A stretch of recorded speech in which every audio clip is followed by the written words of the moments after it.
بسم اللہ الرحمن الرحیم۔ شروع کرتی ہوں اللہ کے نام سے جو بڑا مہربان رحم کرنے والا ہے۔ اس کے بعد ہم نبی پاک صلی اللہ علیہ وآلہ وسلم پر درود پاک پڑھتے ہیں۔ اللہم صلی علی سیدنا محمد وآلہ وسلم تسلیما۔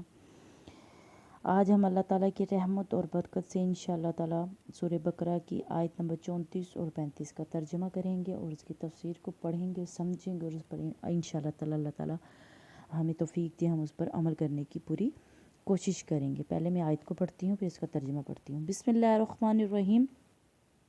وَإِذْ قُلْنَا لِلْمَلَائِكَةِ اسْجُدُوا لِآدَمَ فَسَجَدُوا إِلَّا إِبْلِيسَ أَبَى وَاسْتَكْبَرَ وَكَانَ مِنَ الْكَافِرِينَ۔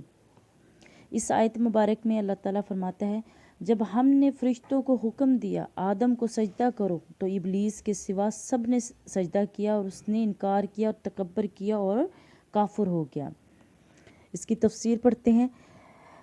پچھلی آیت مبارک میں ہم نے آدم علیہ السلام کی علمی فضیلت اور فرشتوں کے اعتراف کا ذکر پڑھا تھا۔ سب نے تسلیم کیا تھا کہ آدم علیہ السلام سب سے زیادہ عالم ہیں۔ اب تمام فرشتوں کو حکم دیا گیا کہ آدم کو سجدہ کرو۔ فرشتوں کو آدم علیہ السلام کے سامنے جھک جانے کا حکم دیا گیا، یہ ان کی تعظیم کے لیے تھا۔ اگر اس سے مراد سجدہ شرعی ہے تو معنی ہوگا کہ آدم علیہ السلام کی عزت و عظمت کے لیے انہیں قبلہ کا درجہ دیا گیا۔ سجدہ دراصل اللہ تعالیٰ کے لیے ہی تھا۔ اگر اس سجدے سے مراد لغوی سجدہ ہے تو پھر یہ سجدہ تعظیمی ہے، جیسے یوسف علیہ السلام کے بھائیوں نے ان کی تعظیم کے لیے انہیں سجدہ کیا تھا۔ اس معنی میں فرشتوں کو حکم دیا گیا ہے کہ آدم علیہ السلام کا احترام کریں۔ اگر کوئی کسی کو خدا سمجھ کر سجدہ کرتا ہے تو یہ عبادت ہوگی، اور عبادت صرف اور صرف اللہ کے لیے ہی ہے۔ اسے سجدہ تعبدی کہتے ہیں، اور اسلام نے خدا تعالیٰ کے علاوہ کسی دوسرے کے لیے عبادت کو حرام قرار دے دیا ہے۔ اگر سجدہ کسی کی تعظیم کے لیے ہے تو سجدہ تعظیمی کہلائے گا، جیسے پہلی شریعتوں میں تھا کہ مگر ہماری شریعت مطہرہ میں سجدہ تعظیمی کو بھی حرام قرار دے دیا گیا ہے۔ کسی بزرگ یا والدین کے لیے صرف کندھے جھکا دینا سجدہ نہیں، بقدر رکوع جھکنے سے بچے۔ اگر یہ سوال کیا جائے کہ آیت کریمہ میں لازم ہے اگر آدم علیہ السلام کو محض قبلہ کی حیثیت دینا ہو تو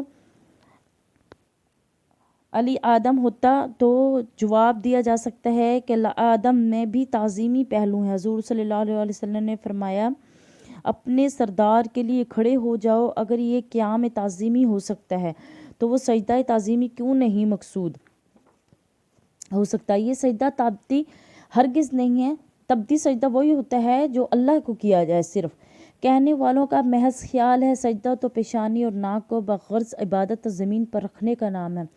ابلیس نے اس آیت میں انکار کر کے تکبر کیا اور کافر ہو گیا۔ یہ تکبر زبردست برائی ہے۔ حضور صلی اللہ علیہ وآلہ وسلم نے فرمایا، جس کے دل میں رائی کے دانے کے برابر بھی تکبر ہوگا وہ جنت میں نہیں جائے گا۔ دوسرے کو حقیر جاننا، اپنے کو بڑا سمجھنا تکبر ہی ہے۔ ابلیس نے آدم علیہ السلام کو اپنے سے کم سمجھا اور کہا، اے اللہ تو نے مجھے آگ سے بنایا۔ اپنے سے کم سمجھا اور کہا، اے اللہ تو نے مجھے آگ سے بنایا، آدم کو مٹی سے، اس لیے میں اس سے افضل ہوں۔ تکبر کی وجہ یہ بنی کہ اس نے ہزاروں سال عبادت کی تھی۔ دوسری وجہ یہ بھی بنی کہ اس نے سمجھا کہ اس کی خدمات زیادہ ہیں۔ تکبر نے عزازیل کو ذلیل کر دیا اور وہ ہمیشہ کے لیے لعنت کے قید خانے میں قیدی بن گیا۔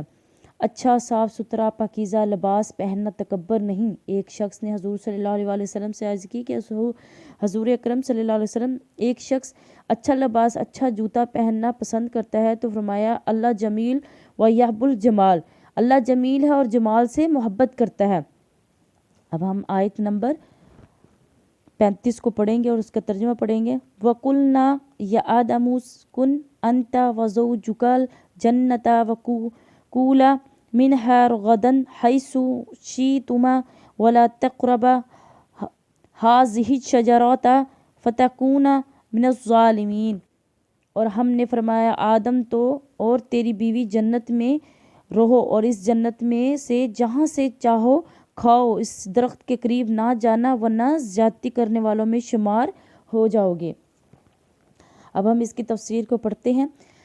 آدم علیہ السلام کو جب تاج خلافت پہنا دیا گیا اور فرشتوں سے تعظیم کروا دی گئی تو اب انہیں حکم دیا گیا کہ آدم تو اور تیری بیوی جنت میں ٹھہرو، وہاں سے جو چاہو کھاؤ پیو، سیر کرو، صحت کرو، مگر گندم کے یا انجیر یا انگور کے پاس نہ جانا ورنہ زیادتی کرنے والوں میں ہو جاؤ گے۔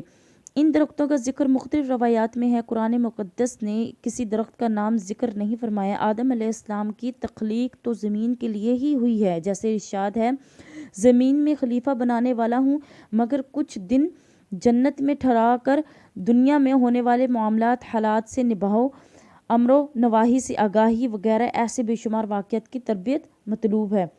اس صورتحال میں آزمائش بھی تھی کہ یہ شیطان کی ترغیبات کے مقابلے میں کس حد تک حکم کی پابندی کرتے ہیں۔ اس امتحان کے لیے جنت کا انتخاب کرنے میں بھی حکمت ہے کہ انسانوں کو بتا دیا جائے کہ تمہارے قیام کے لیے جنت ہی بہتر مقام ہے، مگر شیطان کے مقابلے میں مار کھا جاؤ گے تو اس عظیم قیام گاہ سے محروم ہو جاؤ گے۔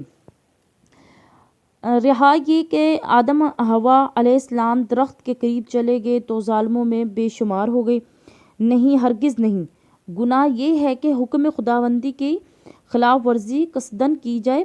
جو کام بھول سے ہو گیا وہ گناہ نہیں۔ قرآن مقدس فرماتا ہے سورۃ طٰہٰ میں، بے شک اس سے پہلے ہم نے آدم علیہ السلام سے عہد لے لیا تھا کہ وہ اس درخت کے قریب نہ جائے، پس وہ بھول گئے اور ہم نے ان کا ارادہ نہ پایا۔ جب آدم علیہ السلام نے بھول کر کھا لیا تو ان سے گناہ ہوا، نہ ہی وہ ظالموں میں شمار ہوئے۔ آج الحمدللہ ہم نے آیت نمبر 34 اور 35 کی تلاوت کی، اس کا ترجمہ پڑھا اور تفسیر کی اور اس کو سمجھنے کی اور اس پر عمل کرنے کی اللہ تعالی ہم سب کو توفیق دے۔ اور ان آیات میں اللہ تعالی نے ہر چیز کو واضح قرار دے دیا ہے، جنت اور دوزخ کے بارے میں بتا دیا ہے، ابلیس کے بارے میں بتا دیا ہے، تو اس کو انشاءاللہ تعالی آپ سمجھیں اور اس پر عمل کرنے کی انشاءاللہ تعالی اللہ تعالی ہم سب کو توفیق دے۔ تو میرے چینل کو سبسکرائب، لائک اینڈ شیئر کیجیے گا، اپنی دعاؤں میں یاد رکھیے گا۔ نیک دعاؤں کے ساتھ میں آپ سے اجازت چاہتی ہوں۔ وصلی اللہ تعالی علی حبیبی سیدنا محمد وعلی آلہ وصحبہ عباد خلق۔ اللہ حافظ۔